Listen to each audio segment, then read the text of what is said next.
everybody, John Ramdeen alongside Robin Black here in our FN studios. A couple of things we got to discuss, a couple of suspensions in the Ultimate Fighting Championship. We're going to start with Roy Nelson. He was suspended. He's been suspended for 9 months following a violation for kicking referee John McCarthy after his tilt with Bigfoot Silva. And I'm surprised that it's only 9 months, because the reality is everybody knows you are not supposed to lay a hand on the official. I understand Roy Nelson's point here that Bigfoot Silva did not need to take the type of abuse that he took in this fight.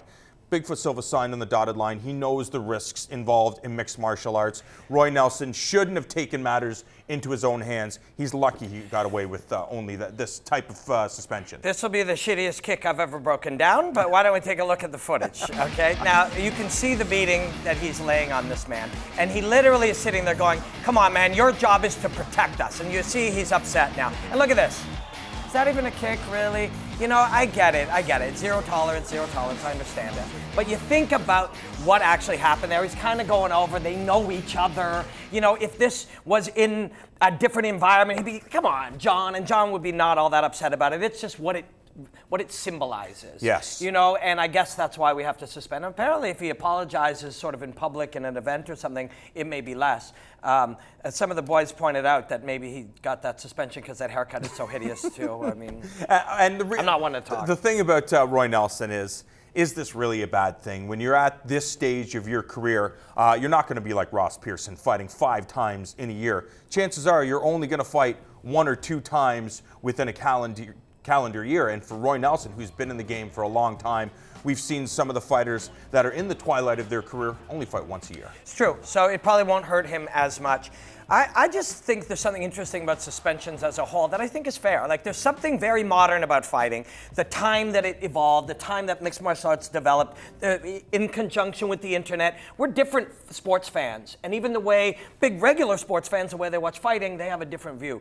And we don't demonize somebody for getting suspended. I think on some level, we all understand that in an unregulated era, a lot of these guys did what they had to do, especially if they thought their opponent was doing it. So now when you see like Lyoto Machida just got suspended, people are like, you know, yes, you should be suspended, you're cheating, but we don't demonize them forever. Or Nick Diaz. Actually, that was weed. Most of us reasonable people think it's ridiculous that you suspend a fighter for smoking a herb that helps them heal and relax. Very strange. A USADA violation for the former 205-pound champion.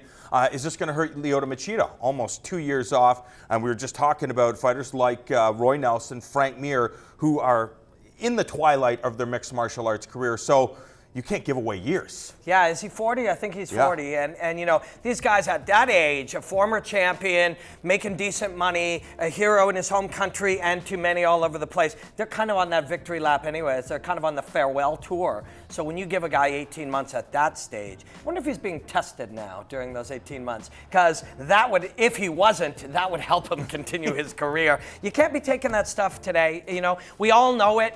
But I'm glad that we suspend the guys, but we don't demonize them. You know what I mean? Why are guys still getting popped, though? This isn't new. We're still seeing last week fighters are getting popped, the week before that. Why are fighters in this landscape, when you know that you're suspending some of the biggest names in the game, why are fighters that are unknown still testing positive for things? I can tell you exactly why. There are people, dummies, telling them, don't worry, bro. You won't get popped for this. Don't worry, bro. My buddy took this in like a weightlifting contest. He was jacked up on this stuff. They don't even test for it, bro.